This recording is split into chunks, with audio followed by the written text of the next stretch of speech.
Chapter 5. Internet Protocol Handshake. Peter had not expected his return home to be like this.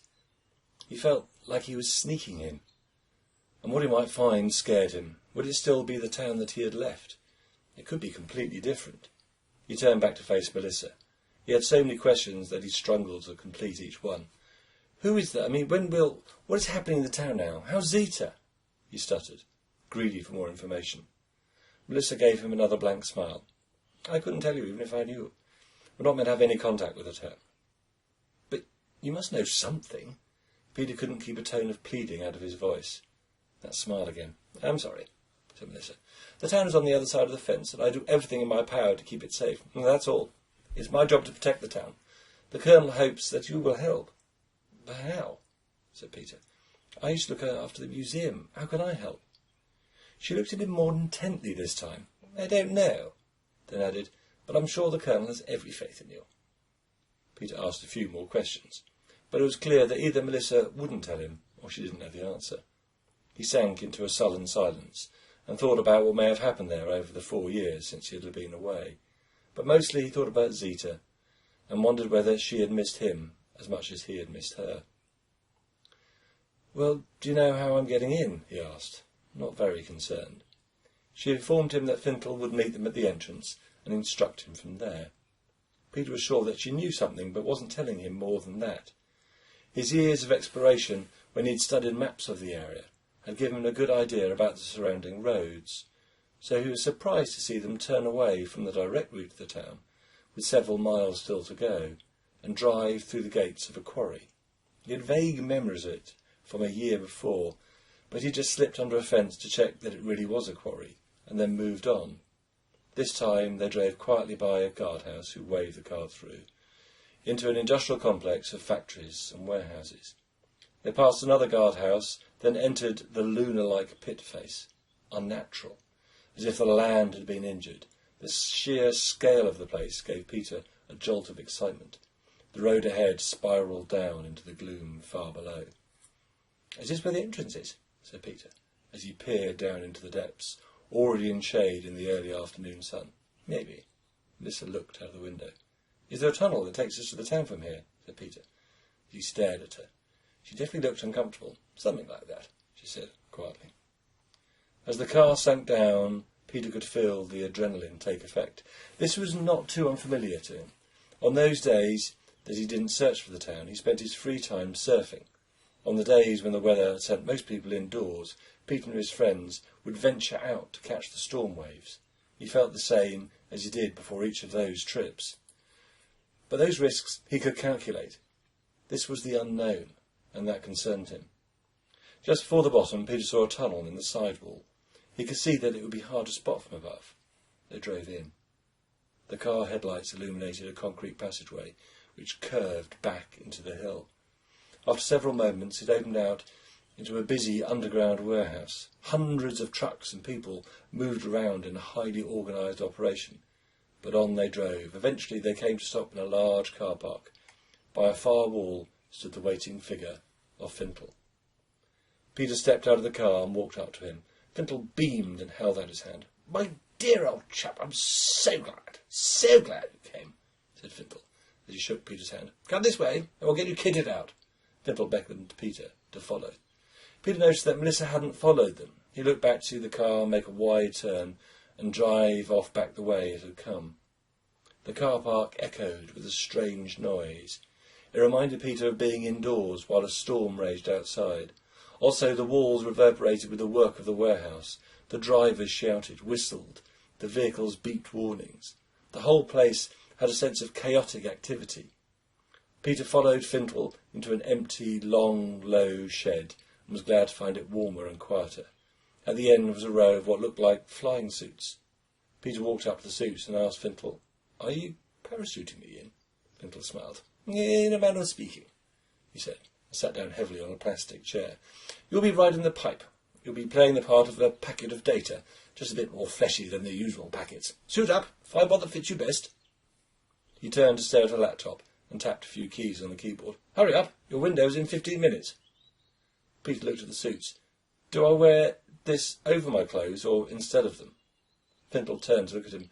"My dear chap, there'd be little point in asking you to wear your town clothes if you had to remove them before you got there." Peter felt a little embarrassed. He pulled on the suit which seemed the closest to his size, then wandered over to Fintel, who closed the lid of the laptop in his approach. "Excellent, excellent. Your tablet computer is under the flap above the knee. You need that to get through town security. Let's get it running now."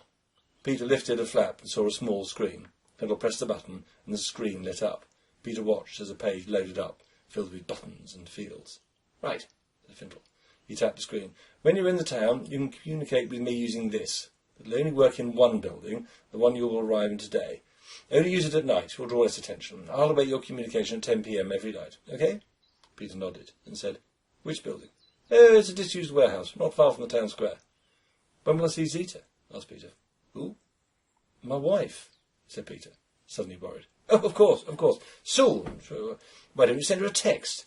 But you need to be quick." Peter felt like he was stuck in treacle. "But I don't have her number. We're not allowed phones in the town." Fintel looked flustered. Hang on. He scrambled around on his extremely tidy desk and picked up a folder. He opened it and said, "Ah."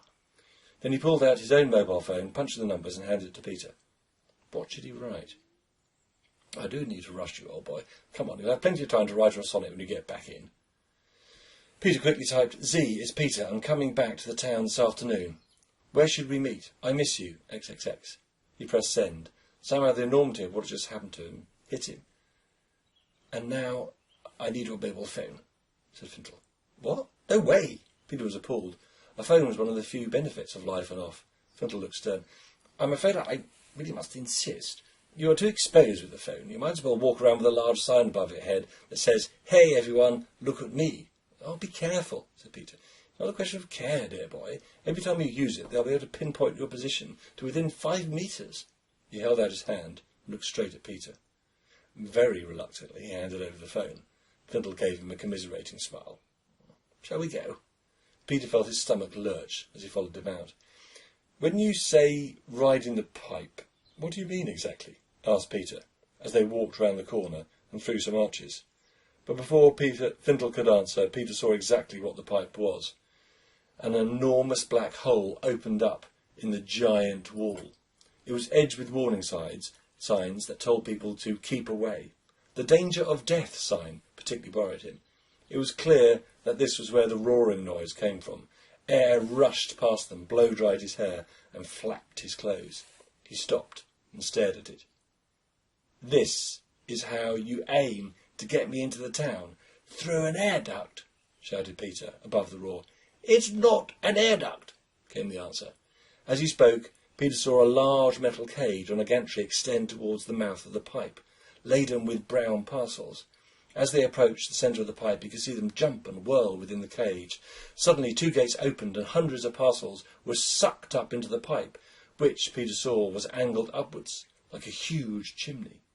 The gantry drew back and another took its place moments later, and repeated the same action. "No," said Peter, annoyed. "I know what it is. It's a data pipe. You're not sending me up through a huge data pipe." "No," said Fintel, "we're not. We're sending you up through a small data pipe. Huge pipes are miles away. This little thing is only used for local data traffic." He looked up at Peter and then added reassuringly, "There'll be less security. You see?"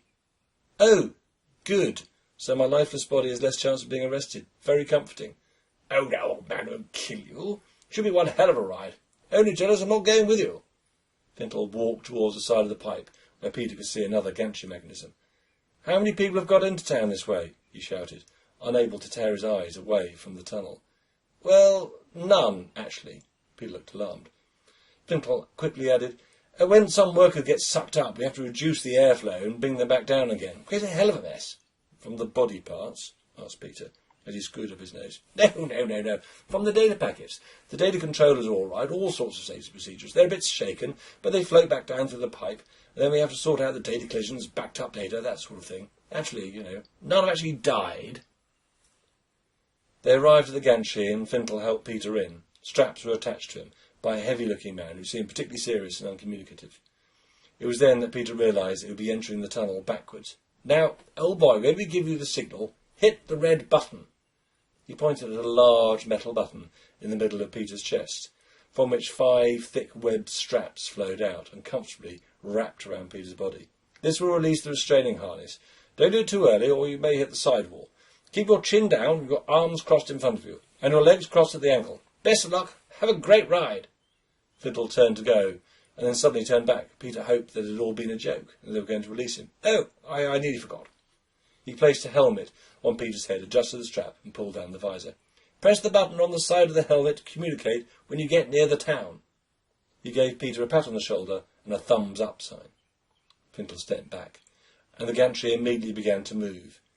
It moved towards the pipe. It started to rattle and shake. It was buffeted by the wind, being sucked into the enormous monster's jaws.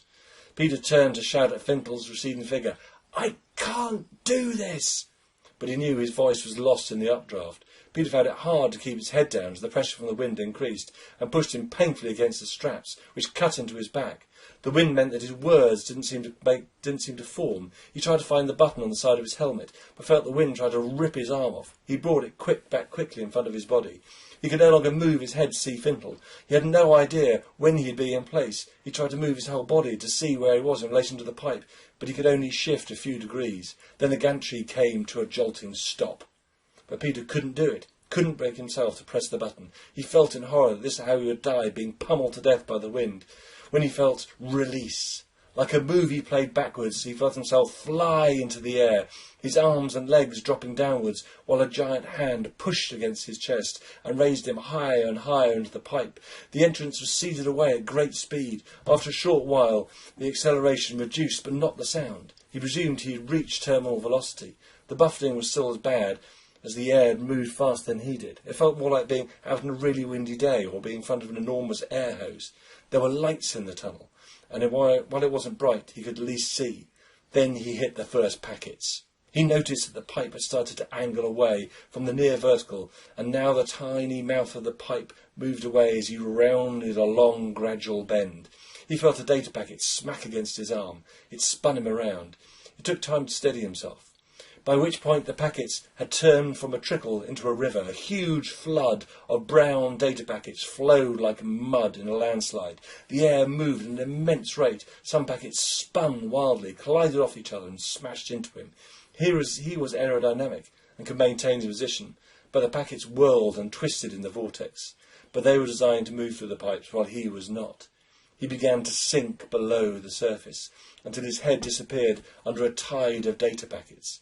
He no longer knew which way was up. He just knew that unless he got above the mainstream, that he would die. He cursed Findle and grabbed hold of a large flat packet that spiralled next to him. Its shape gave him an idea. He crawled slowly onto the upside of the packet, while smaller packets hit him like giant hailstones. He tried to imagine that he was in the surf, in a bad storm. This was something he could do by instinct. The packet wave didn't act like water, but kept his head above the surface. Just as he mastered surfing the data, he realised the packets were slowing. The angle of the pipe had levelled out. This made his surf packet easier to handle. He noticed a light up ahead and saw a vast space with another tunnel entrance directly above him, through which he could see sky. But the packets didn't go any higher. The drop in pressure meant that they were dropping into another pipe, this one coming up from below. The pipes must be shaped like an enormous arch, with a chimney stack stuck on top of it to power the updraft. Peter felt himself slow and glide over the top of the pipes. He looked up into the chimney above him. He now recognised this as the chimney from the power station, not far from the town. He felt himself drop down into the other leg of the arch, and the wind had changed direction. It blew into his face as he dropped with gathering speed into the hole in front of him. Gravity took over as the angle of the pipe slowly reduced. The stream of packets began to thicken, and he struggled to stay on the surface. He gripped and steered the surf packet down the slope. The air that came up from the pipe kept things moving, but Peter stretched out above the packets, felt that he was on a giant wave. He rode the curl and moved faster than the rest. It was then he remembered the communication device on his helmet. He felt up, found the button, and pressed it. "Peter, Peter, can you hear me?" A woman's voice crackled into the helmet's headphones. Peter forgot about the looming chasm and shouted, "Zeta, is that you?" "Yes, where the hell have you been?" I'm sorry," said Peter. His guilt flooded over him. "I got stuck outside the town. I've been trying to..." She cut across him. "Not that! In the pipe! We need to establish a data link." "Can't that wait?" asked Peter. "No, if we don't establish communication, security protocols kick in. And if you enter the town through the laser grid, we'll be burying you in a bucket. How far up the pipe are you?" Quite far. I've passed the power station chimney, and I've started to..." "You passed the chimney? How long ago?" "What?" said Peter, confused. "How long ago did you pass the chimney?" Zeta was almost shouting at him. "I'm not sure. A minute or so." "Jesus, Peter, you can't be far from the town. Give me your encryption key." "I don't have one," she swore. "OK, 42. That'll be our number. Let's set the encryption method to 0, so I won't change that number, and I'll turn off the compression too. We're using the old secure socket layer protocol. It's old and hopefully won't draw attention to itself. I'm sending you a certificate. You should see it on the tablet." "You do have one?" Peter fumbled with the flap on his knee. He wobbled on the packet surfboard that had sent down the pipe and begun to pick up pace. Eventually he managed to see the tablet. A button glowed with the words "Received certificate." He pressed it. "I've received the certificate. What do I do now?" Peter looked up and saw the other end of the pipe appear far below. The packets turned from a river into a waterfall and knocked him as they tumbled through the air. The strength of the wind increased. "Send me the certificate in return," said Zeta. "And quickly," she added. It was hard to reach his knee again without unbalancing himself. By the time he located the button and pressed it, he looked up to see the pipe end had got much closer just in those seconds. An ominous red glow came from the mouth. "Certificate received." "Send me a message." "What?" said Peter. "Anything! Just send anything!" yelled Zeta. Peter typed "help" and pressed the send button. He could now see the end of the tunnel's red glow turn into a grid of lasers, and he fell towards them. The rush of air pushed into him and slowed his descent as he lost his grip on the surf packet and tried to stop tumbling. Zeta shouted down the line, 1.0. Help! This is our pre-master secret. Now your change cipher spec. Right, send the finish." He tore his eyes away from the lasers. He fumbled and pressed finish, and looked up to see the laser grid fade away as the air pressure grew, and he fell gently out of the pipe, held within a cushion of air onto a conveyor belt, which moved him off into a long, empty warehouse. He lifted his visor, rolled off the belt, and landed heavily onto the floor by the feet of a large security guard who sat and read a newspaper. The guard lowered his paper, looked once at him, and said, "Welcome home, Peter." Peter looked down at the tablet on his knee. The flap covering it must have been ripped off in the journey. He could just make out "handshake complete" across its broken screen. Peter slowly rolled onto his knees and brought up one leg and then the other. He felt that he had a bruise in every part of his body. He stood up and felt less vulnerable than he had on the floor. He'd been shocked not to see Zeta. He didn't feel safe here. Hi, where's the exit?" Peter asked the top of the head of the security guard.